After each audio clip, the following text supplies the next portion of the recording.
La Côte d'Ivoire, depuis le président Houphouët, est l'ami de tous, l'ennemi de personne. Nous sommes à l'Organisation de la coopération islamique aussi parce que nous y avons adhéré. Nous partageons la vision qui y est développée de solidarité, de partage entre les États, de fraternité. Nous y sommes parce que nous avons une communauté importante de musulmans.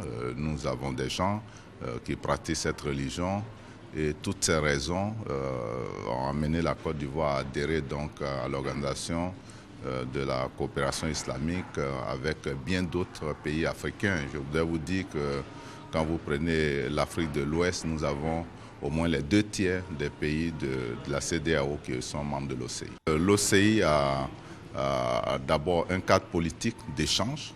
Vous savez tous que nous venons d'être frappés par le terrorisme et la lutte justement contre le terrorisme au cœur des débats au niveau de l'OCI ces derniers temps. Plusieurs pays donc de l'organisation, pays membres de l'organisation ont été touchés par ce fléau.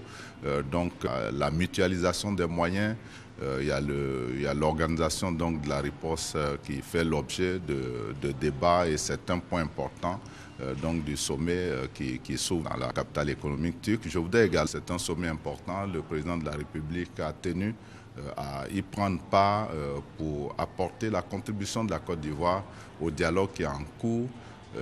Il y a donc depuis le dernier sommet le dialogue à l'intérieur de l'islam qui a été engagé par le roi d'Arabie Saoudite et cela va permettre certainement de faire baisser la tension. Vous savez, quand les courants religieux, quelquefois, c'est sans raison une tension forte qui donc impacte sur l'ensemble de la communauté musulmane, mais aussi sur les États et sur les questions de sécurité.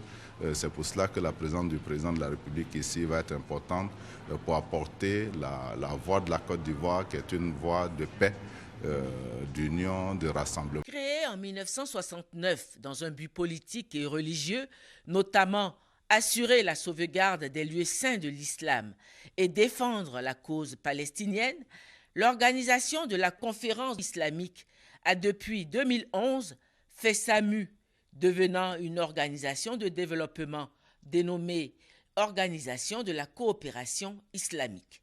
La Côte d'Ivoire a adhéré à l'OCI en 2001 sur l'initiative de son chef d'État d'alors, bien qu'étant de confession non musulmane.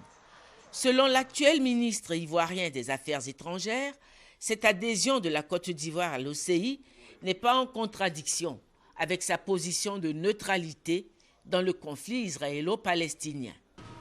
Désormais organisation de coopération, l'OCI, à travers ses institutions financières, la Banque islamique de développement et le Fonds de solidarité islamique, apporte un appui important à la Côte d'Ivoire depuis la fin de la crise qu'elle a connue.